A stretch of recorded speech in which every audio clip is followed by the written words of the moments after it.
a hummingbird feeder already, or maybe you want to hang one. Let me show you how easy it is to make the nectar for these things.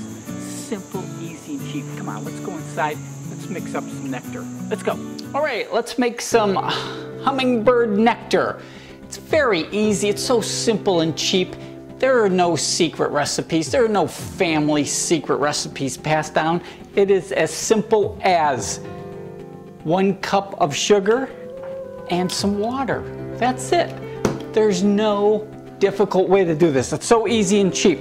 Now, I'm gonna take my 1/4 cup. It's gotta be white sugar. You have to have white table sugar. Brown sugar's bad. Any of those substitute sugars are crap. They're no good. No refined sugar. No honey. The birds can't digest that stuff. It has to be white table sugar. Pour it in the cup. Now you got your choice. You could take water. You could have your Brita filter water, or you can use your bottled water, or you can use standard tap water. If your tap water's good, you really have 2 ways of mixing it. You could take it in a standard cup, just mix it and stir it and wait till it dissolves, or put it in a pan and boil it, and it'll dissolve a little faster. Both ways work. Both ways are good, and the birds don't care. So let's stir it up and mix it up, and we'll be ready to go. Now remember, if you're boiling the water, you got to let it cool down, common sense.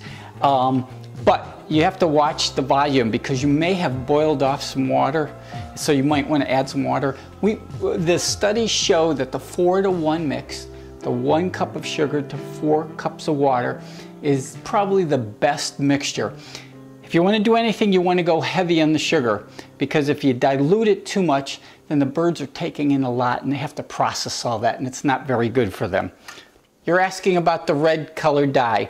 You don't need the red color dye. If you have a good feeder like this, this will attract the birds. The red dye is just for color or show. You don't need it. When you're putting it into your feeder, you want to make sure your feeder is clean.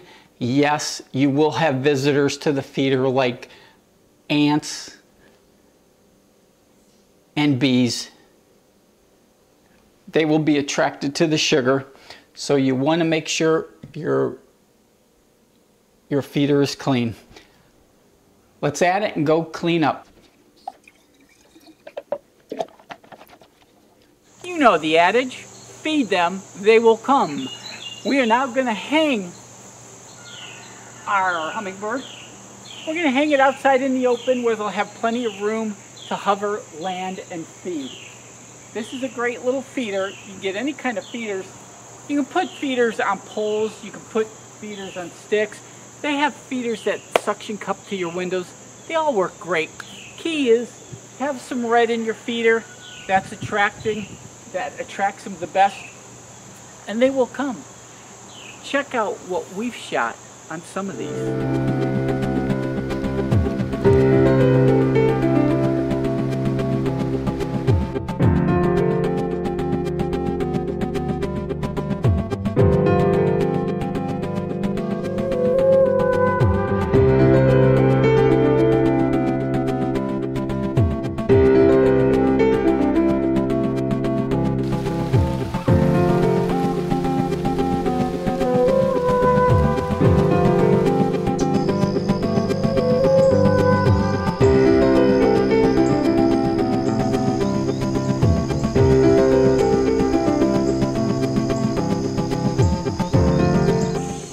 Those little guys, aren't they great? They're just so much fun to watch.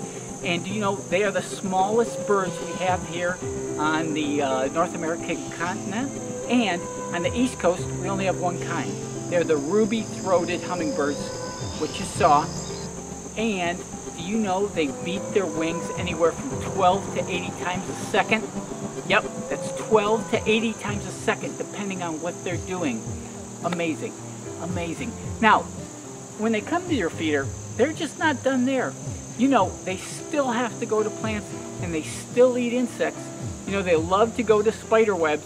They like to rob the spider webs of some of their smaller insects, or if the carcasses are there, you know, the spiders just eat the gooey inside.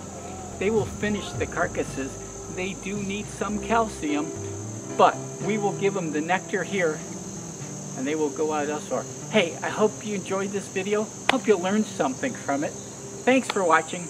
I'm Ken Deininger with another backyard project. Have a great day. God bless you.